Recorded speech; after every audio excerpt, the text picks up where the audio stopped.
Magulang ay kailangan sa mga batang manonood. Biyernes ang gabi po ngayon mga kapatid, Feb 24, huling araw po na ating pagsasama para sa linggong ito. At syempre magkakasama pa rin kami sa Juicy ni na Shalale. Dilaw na dilaw, ang patuloy na gumaganda, Miss Divine. Yes. At syempre, mainit kaya ulo niya ngayong gabi ay si Mendoza. At ang nakikipagtagisan ng pagandahan ng katawan kay Divine Lee, ang aming prinsesa, Alex Gonzaga. At eto na po mga kapatid, ang mga pabao naming chika ng Sabado at Linggo para sa inyo sa ating Juicy Headline. Sa pagtatapos ng isang makulay na linggo, makulay na pasabog ang hatid ng kasalot kachika nyo gabi-gabi. Dito ka na sa mainit na tinututukan. John Lloyd Cruz at Kay Abad gustong magsama muli sa isang proyekto. Pagsasama nila Judy Ann Santos at Iza Calzado sa isang pelikula. Inaabangan ng mga tagahanga. Kapatid actress Alice Dixon, sasabak na sa panghapong drama. Carlene Aguilar, nagsalita na sa ugnayang Dennis Trillo at Bianca King. Precious Lara Kigaman, nagbigay ng detalye tungkol sa pinakaabangang kasal nila ni Marco Alcaraz. At ang pinakahihintay na pagbabalik muli ng kapatid superstar Nora Honor sa bansa. Kompleto na ang rekados ng inyong gabi. Busog na sa intriga, todo saya pa sa chika. Dito lang sa mainit na pinag-uusapan. Juicy! Okay, una natin showbiz feed. Sarah, dineklarang reyna ng Twitter. Hindi daw active sa Twitter, pero totoo bang nag-number 1 daw si Sarah sa Yes, Twitter?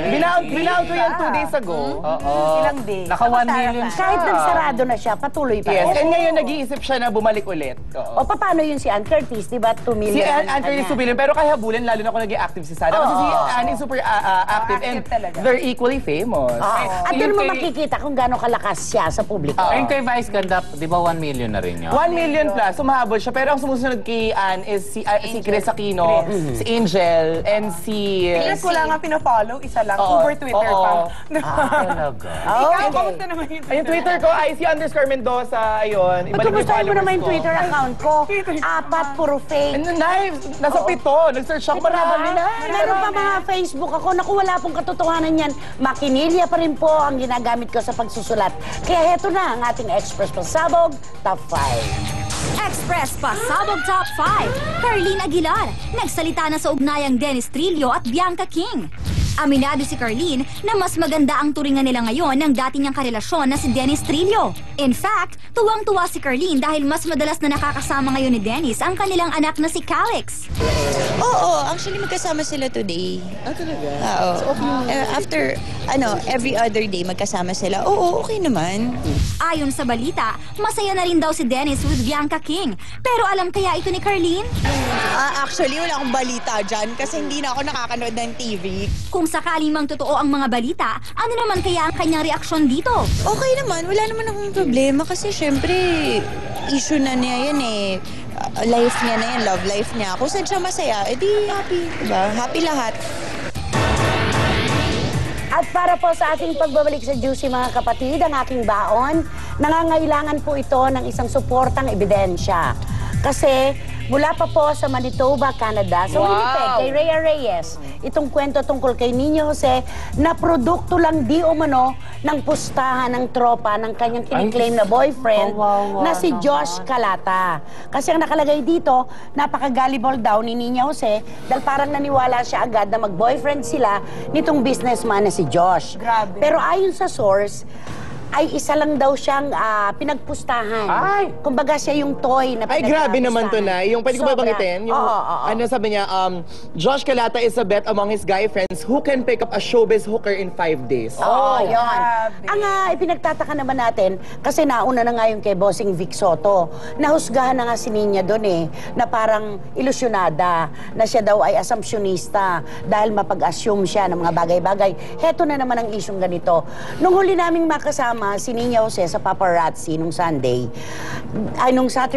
dinig na dinig ko naman at nararamdaman ko naman talaga yung pagmamahal niya doon sa lalaki at lantaran niya divine. Sinasabihan ng, I love you, Josh.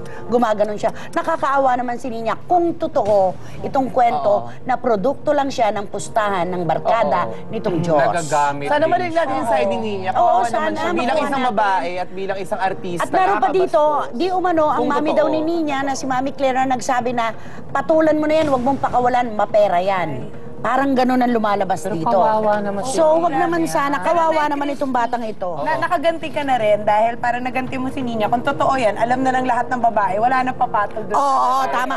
Kaya love na love kita. Ano pangalan niya? Ano pangalan Bilis niya? mo umano. Eto. Hindi, ang nagpadala nito, si Josh Calata yan, yung kanyang boyfriend na sinasabi. Tapos ang nagpadala naman sa Canada, sa Manitoba, sa Filipino Express News Magazine, isang kababayan natin na malapit di umano doon sa pamilya ng lalaki. So, Josh Calata. Tandaan natin ang kanyang Dalawang pangalan. Calata. Markahan natin kung ito ay totoo. Di ba? Kawawa Okay. naman si Kawawa Nina. naman si Nina. Okay. At Mahal niya dahil- yung lalaki. Ano ba yan? Okay mga ka-precious, ito naman ang ating Express Pasabog Top 4. Express Pasabog Top 4. Tessa Prieto, tinalikuran na ang pagiging socialite? Marami nang excited sa pagsisimula ng isa sa pinakamalalaking reality shows ng Kapatid Network, ang Extreme Home Makeover Edition Philippines. Siyempre, isa na rito ang socialite at ngayon ay TV personality na si Tessa Prieto. I'm so happy na we're finally sa dulo na ng taping, and it's such a wonderful show because it really changes the life talaga of, you know, a deserving family. Life-changing ang show na ito para rin kay Tessa, na kilala sa kanyang outrageous costumes and colorful personality.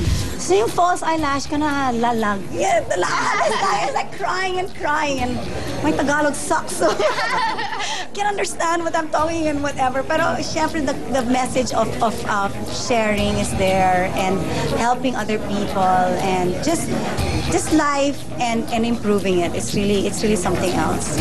It's a wow show. Oh my gosh. Okay, go. Okay, John Lloyd Cruz at Kay Abad. Gustong magsama uli sulat ni Tito Boy Abundance sa Pinoy Parazzi. Ang cute naman, kasi sila yung first love team, di ba? Tabing ilog. At tabing ilog. Tabing tayo. ilog. Hindi pa si John Lloyd ultimate leading man. Actually, yung nakilala ko si Yeah. John Lloyd, Eden pa nga pangalan niya noon. Ito yung Dawson's Creek, Eden. no? Yung Oo, pinakamaganda, parang, yes. pinakamahaba na pangkabataan. Ano, di ba? Okay. Ba't mo Andyan. nakilala si John Lloyd? Sa gimikan, nung mga bata pa kami. High school. Pero hindi ka naman niya niligawan? Hindi naman. Di ba? Talagang- Eh, ni Josh, hindi Pero ko niligawan. nakaramdam ka. Hindi naman. Josh Calata, hindi ka ba May niligawan? girlfriend siya, no? Ang girlfriend niya nun yung si Soto. Si Shara Soto. Ikaw naman, baka mapagkamalang si Senator Tito yan. Si Shara na sobrang happy na rin ngayon. Oo, at nagpo-pole dance. Ay, boss, Ay, eh. nakita ko yun. Naguganap na younger sister ko sa Untold Stories. Ang galing-galing sister. doon. Okay, go. Okay. Para sa ating Star Connections, galing kay Iza Calzado. Oh my gosh, I would love to go backstage and say hello to you. Sorry ate, fan mode, thank you. I booked tickets na. Kinakausap niyo dito si Miss Lea Salonga. Okay. Uy, alam mo, ang dami ko nakakwentuhan tungkol kay Lea Salonga. Kasi ang iniisip ng iba, di ba, maldita, porque sikat na. Eh, may Saigon ka ba naman? Alam mo, May kahit award. yung mga stewardess, saka steward ng Philippine Airlines, si Lea daw sa lahat ng personalidad na napagsilbihan nila sa ere, ang marunong makipaki at marunong magsabi ng thank you. Sa totoo lang. Hindi ba nagpapaplansya ng damit yun? Ay, iba yun. Si Ibang ano yun, di ba klase si yun. si... Tapos, meron silang naisakay, may pasahero sila. Pinangaralan siya talaga, Ma'am, what do you want? This one. Sabi niya, inano na niya, kinain na niya. You know what? Kulang sa asin yung ganito nyo. At saka this one, masyadong lutong-luto. It's overcooked. Ganito pagluluto niyan. Tinanong lang naman eh. Sino yun? May case siyang magsalita, marunong din kasi okay. siya magluto. Pero si Lea talaga, pinupuri nila. Naku, umpisa pa Okay. lamang po yan dahil... Ito ang huling hagupit ng chikahang iinit. Todo-todo ang hirit sa... Juicy!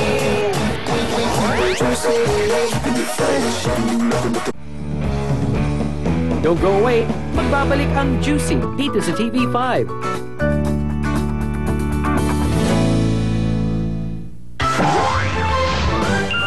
Ngayon, ang everyday load mo equals ipon!